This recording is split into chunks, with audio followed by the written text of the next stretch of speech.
దీనికి చెప్పాలని ప్రత్యేకంగా కాశీ గురించి చెప్పాలంటే కథలు అనేవి మనకి సృష్టించారు అంటే కథల కంటే ముందు కాశీ సృష్టించబడింది.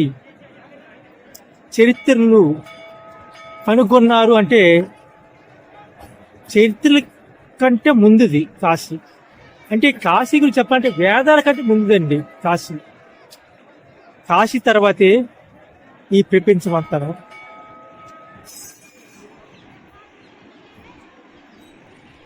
గంగానదికి వచ్చిన ప్రతి భక్తుడు కూడా కంపల్సరిగా పడప్రయాణం చేస్తారండి. అందువల్ల మీ ఇక్కడ అన్ని పడవలు ఉన్నాయి. మీరు చూస్తారు కాశీలో గంగా నది.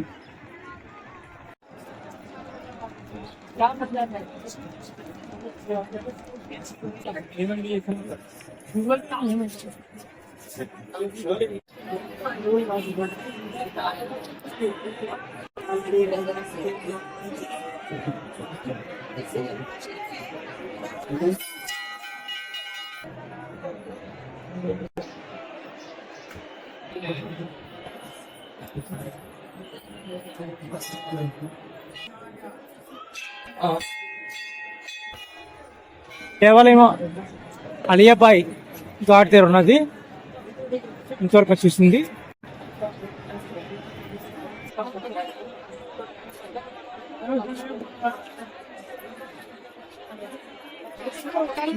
గంగా సేవ నది ఏంటంటే ఇక్కడ మనకి నది ఉంది కదా, ఆ నదిని కొంచెం శుభ్రం చేయడానికి డొనేషన్ కలెక్ట్ చేస్తున్నారు. దానికి సంబంధించిన ఫోన్ నెంబర్ అండి అక్కడ డిస్ప్లే ఉంది.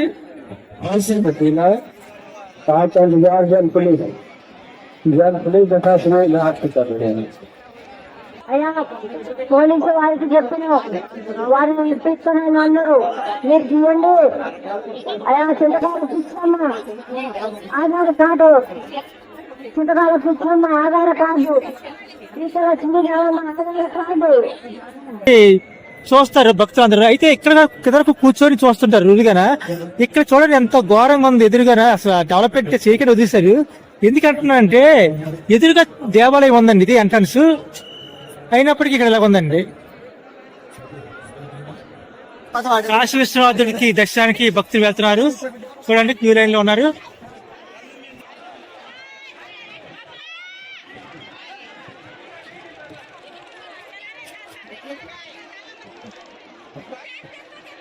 లైన్ రెండు రకాలు అయితాయండి. మీద నుంచి వస్తున్నారు, కింద నుంచి వస్తున్నారు. అమ్మహాల్ ఘాట్ దగ్గర చూడండి ఎంతమంది క్యూ లైన్ కట్టారు భక్తులు. ఇలా పంపిస్తారండి కృష్ణా టెంపుల్ కి. అలాగా రూముల్లో పెట్టేసి కాశీలో నడచ్చు. ఎందుకంటే తప్పు కాదు, కాశీ తెలిస్తే మరి बार बार बताया जा रहा है, बार बार रिक्वेस्ट किया जा रहा है, कोई रुकेगा नहीं, कोई भी दर्शनार्थी एक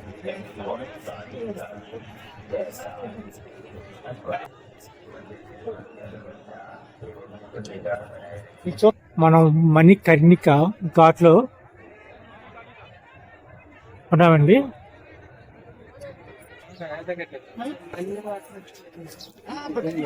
ప్రతిరోజు ఇక్కడికి దేహాలండి, పార్టీ దేహాలు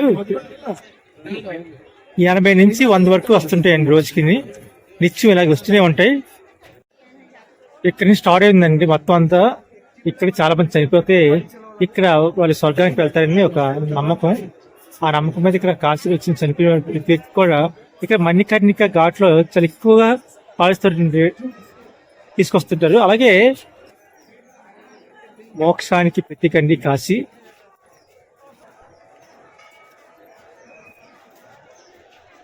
చాలా మంది అనుకుంటారు కానీ ఇక్కడ గంధపు చెక్కలని, గంధపు చెక్కలు అనేవి కనిపించడం లేదండి. నేను చూశాను, ఎక్కడ గంధపు చెక్క కనిపించలేదు.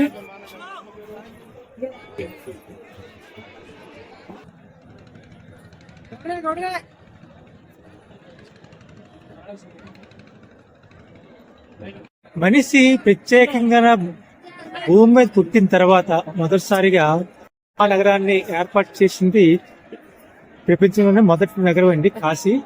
అంతే కదండి, ఇది ప్రపంచంలో మొదటి నగరం అని చెప్పడానికి ఏంటంటే, ఎవరైనా ఊహల్లోకి వెళ్ళి ఏథెన్స్ ఉంది, తర్వాత ఈజిప్ట్ ఉంది, లేకపోతే ప్రపంచంలో ఏ నగరం కూడా ఆ నగరం గురించి ఆలోచిద్దాం అంటే ముందుగా కాశీ నగరం తర్వాతేనండి ఏవైనా. ఎందుకని కాశీ ఈ భూమి మీద పుట్టిన మొదటి నగరం, అంటే మనిషికి నివాసం ఉండే మొదటి నగరం అన్నమాట.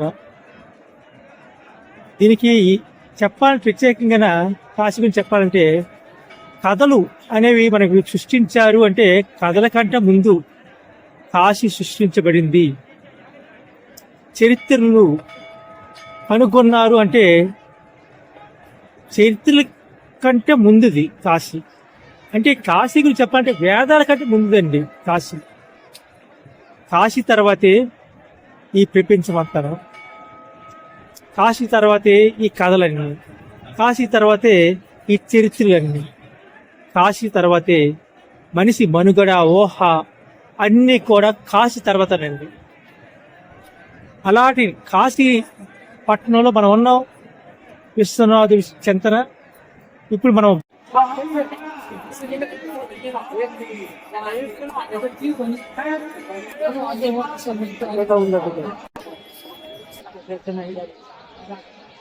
మీరు చూస్తున్నారు మణికర్ణిక ఘాట్కు. అయితే ఇక్కడే పరమశివుడి యొక్క కర్ణిక పార్వతీదేవి ఎక్కడ వదిలేయడం జరిగిందండి. ఆ విషయాన్ని నేను మర్చిపోయి చెప్పగానే పరమశివుడు ఇక్కడికి వచ్చి ఈ ఏరియాకి వచ్చి ఇక్కడే వచ్చిన ప్రతి పార్థివ దేహాన్ని ఆత్మని నా మణికర్ణికని చూసావా అని అడగడం జరుగుతుంది. అదే ఈ ప్లేస్ అండి. ఇక్కడ అలాగే అడగడం వల్ల పరమశివుని చూడగానే ఆత్మ పరలోకంకి వెళ్ళి శాంతి కలుగుతుందని ఒక భావన అండి అందరికీ. ఓం నమో శివాయ, నమ శివాయ, శంభో శంకర, నమో నమ. కాశీలో ఒక అద్భుతం అండి ఇది. చూసారు కదా, ఇది మణికర్ణిక ఘాట్ పక్కనే ఉంది. కొంచెం భూమిలోకి కొంచెం వంగిందండి. అయితే ఇది 100 సంవత్సరాల ముందు తిన్నంగా ఉండేదట. ఈ మధ్యకాలంలో కొంచెం వరదల వల్ల కొంచెం వణిగిందని చరిత్రకారులు, అంటే ఇక్కడ భూగర్భ కొంత చెప్తున్నారు వంగిందని. ఈ వరద మణికర్ణిక ఘాట్ దగ్గర రాయిపోయిందండి తెలుగు వాళ్ళ కోసం.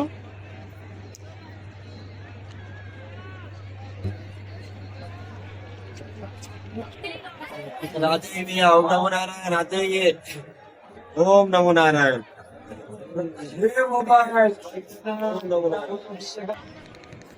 మనిషి విశ్వాసాలు ఎన్ని ఎక్కువగా ఈ మణికంఠ ఘాట్ మీద ఉన్నాయండి. ఎందుకంటే మనిషి చనిపోయిన తర్వాత ఏ విధంగా పరమాత్మలు లీలమవుతారో ఎక్కువగా ఇక్కడికి వచ్చి తెలుసుకుంటారు. చాలా మంది వేదాంతం కూడా వస్తుంటది మణికంఠ ఘాట్లోకి వస్తే ఎవరికైనా.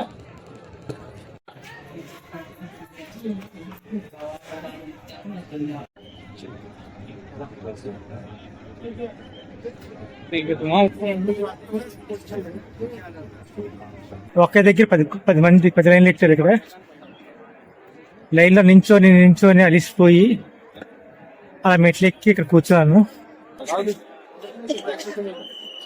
దర్శనం అయిపోయింది, మనం వెళ్తున్నాం. కాశీలో అన్నపూర్ణమ్మ దేవి భోజనశాలకు వెళ్తున్నాం. చూడండి ఎలా ఉంది దారి. ఏమవుతుంది ఆడ ఏం చెప్పాడో మనకి మోసం తెలుస్తుంది. మన మొహం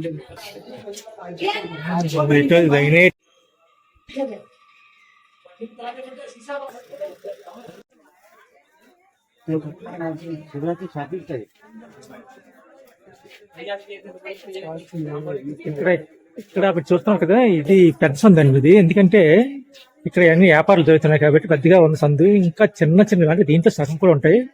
వాటిలో దేవాలయానికి వెళ్ళవలసింది.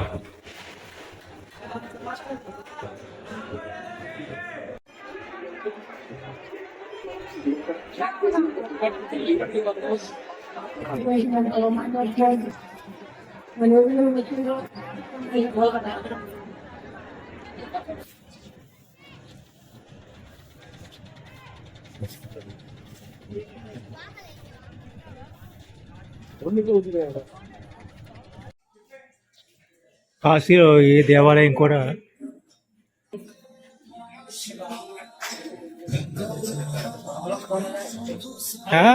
కేదార్ ఘాట్ దగ్గర మనం ఉన్నాము.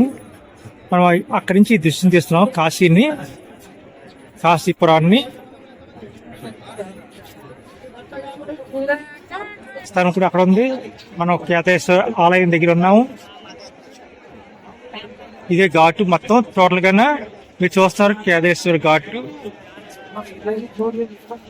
కాశీ పుణ్యక్షేత్రం, పరమ పుణ్యమైన ధామం కాశీపట్నం.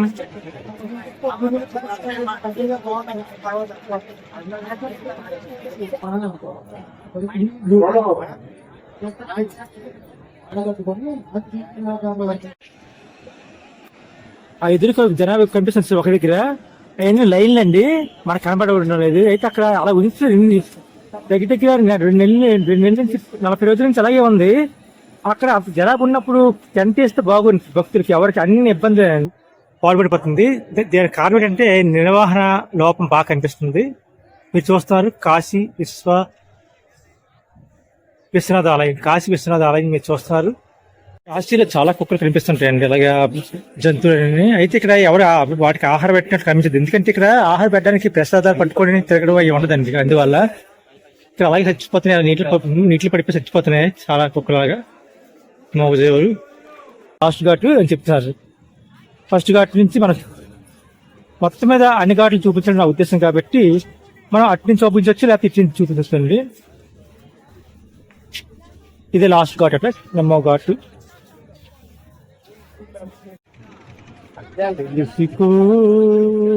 జీవా జీవా నీకు నాకు తెలియని జ్ఞానతోవా ఇది జ్ఞానతోవా. ఇదే మణికంఠగా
తిరిగి చూపిస్తాను చూడండి ఆ ఏరియా అంతా.